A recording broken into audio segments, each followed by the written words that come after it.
Hey, what's up guys? John here. So 2 days ago, Alexander Soros, George Soros, and Nancy Pelosi got together here on this picture on Alexander's Twitter feed. Looks like they're having a great day, looking really healthy. Surprisingly, no covering, but they look great, look healthy, probably planning the future of America and the big changes coming. Then, just 2 days ago, or better yet, the day after they met, Nancy posted here, Business Insider, House Democrats propose renewing Biden's $300 monthly checks to families until 2025. 2025. Now, I know that there are families out there that are in desperate situations, that are in real need. And I'm not discrediting or discounting that problem at all. However, them pushing this out 4 years, what is very likely to happen is that the cost of goods and services and rents and just life is going to skyrocket as they continue diluting the dollar, increasing taxes, and making it so hard for the other people in America, the majority of Americans out there, to get ahead. Because things are just going to continue increasing. And grandma that has that fixed income, people that are living on savings, they're all going to get killed with inflation as we continue printing our way into what I believe is going to be a massive devaluation of the dollar and more distrust in this currency than we've ever had in the past. What is happening in rents right now? This is a theory that I have, that I think that rents are going to continue possibly skyrocketing even further than they already have. And this is where I'm coming from. So this came out, rent rise in all the big cities, the pandemic first. In all 30 of the top American metro areas, apartment rents were up year over year in August, according to Yardi report. Bloomberg reports that the average rent in multifamily buildings rose by $25 last month, increasing the national average to $1,539, a 10.3% rise over last year. Typical rent appreciation is about 3% a year is the typical rent increase. While rents climbed across the country from last year and increases varied widely, the biggest came Phoenix, 22%. 22% in Phoenix. Tampa, 20.2%. Vegas, 19%. Miami, 17.5% in the last 12 months. This is not sustainable by any means, but there's some really interesting caveats we have to now take into consideration. Other significant cities saw more modest gains. Chicago apartment rents rose 8% year over year, and Los Angeles by 7%. New York and San Fran saw the smallest gains in apartment rents, 2.8 and 1.4% respectively. In the mid-1970s, they did a survey. They gave a small group of people a universal basic income. And what happened was that the landlords saw that this certain group was receiving money from the government. And so what did they do? They increased the rents. They increased the rents and essentially funneled the money straight from the tenant to the landlord, and the money continued just going right to the top. The people in the middle, the people at the bottom, they got stiffed again. So when we see this proposal at a $300 a month stimulus check for child tax credits, what is this going to do? What is this going to do? Everything is going to go up. And what I'm fearing big time right now is that there's going to be so many new welfare programs coming out of the next couple of years that everything is going to get so expensive to where maybe you go get a gallon of milk and it costs you $7 or $8. That type of expensive. And that's kind of where I'm thinking that we're going to be potentially going here. And what really concerns me is that this goes further than even Biden's elected term, which is until 2024.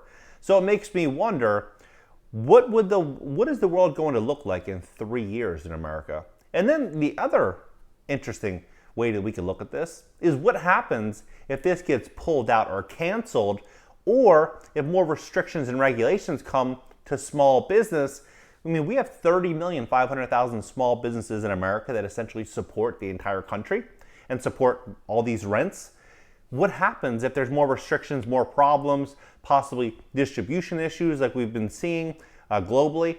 What happens if this occurs and rents are coming down?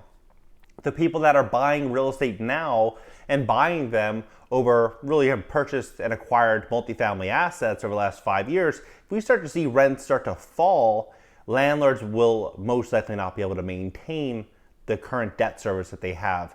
And so we could see a lot of landlords in distress. So what's happening right now is we have landlords that are putting their faith in rising rents and that rents are going to continue rising at this current rate. If they do not, then we're going to have an avalanche of financial distress across the board. And if they do continue rising, we're going to have an avalanche of financial distress across another board. So we're moving into this new normal, and what we're seeing is instability at levels we've never seen before.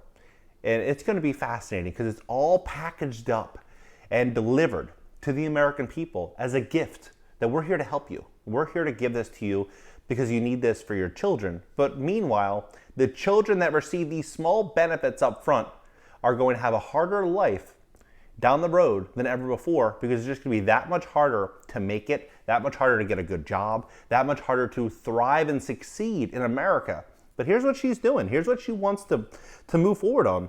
House Democrats are pressing to renew the revamped child tax credit through 2025, potentially setting up a clash with the Senate counterparts who are eyeing a shorter extension in the $3.5 trillion social spending plan. The Democrats' plan from the House Ways and Means Committee, released on Friday night, aligns with the proposals that President Joe Biden unveiled in the spring. It would maintain in the bulked up benefits for another 4 years and lock in the credit's ability to be issued as monthly payments to the vast majority of American families. It would also allow low-income families who don't earn enough to owe taxes to tap into the entire benefits permanently, known as full refundability.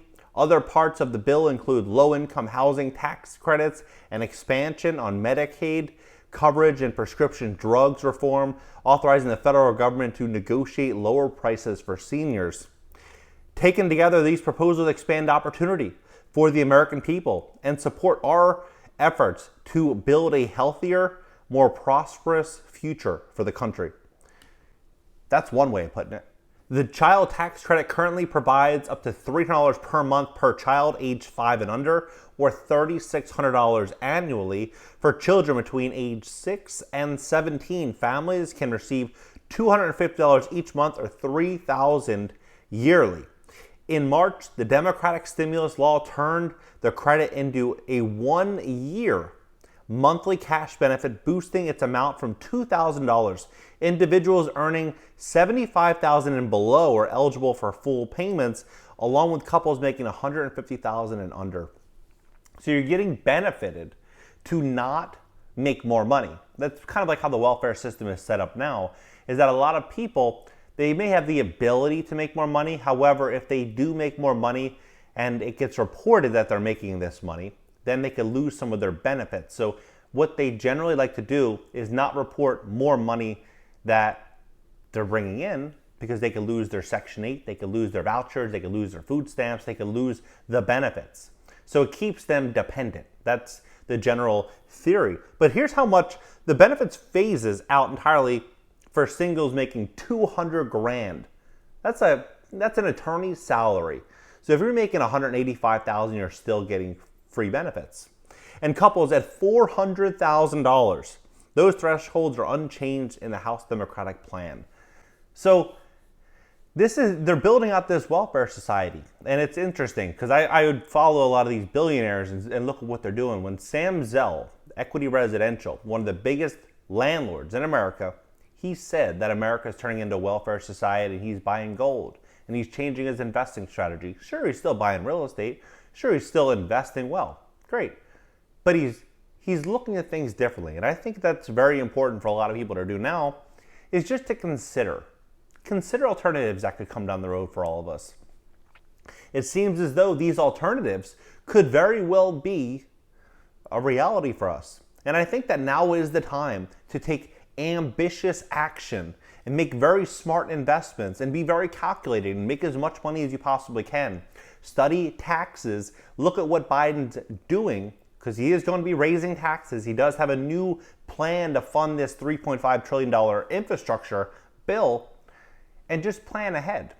Because money does solve a lot of problems. If you have enough money, then you can hire the right counsel to advise you and make those smart decisions to protect yourself against any speed bumps down the road. Because this may sound great. A lot of people say, great, free money. But what's going to likely happen is that there's nothing free in this world. And I guarantee down the road, there will be something that really offsets the benefits of this program. What do you think about this child tax credit, this payment that they're going to be issuing nearly all Americans? Do you think it's going to increase rents? Do you think it's going to increase just the average cost of living in America? What do you guys think? I'm genuinely curious as to what's your take on this situation. Drop your comments below, smash that like button. When you hit the like button, YouTube's going to share this content to educate more people about what's really going on. I'll see you guys in the next video.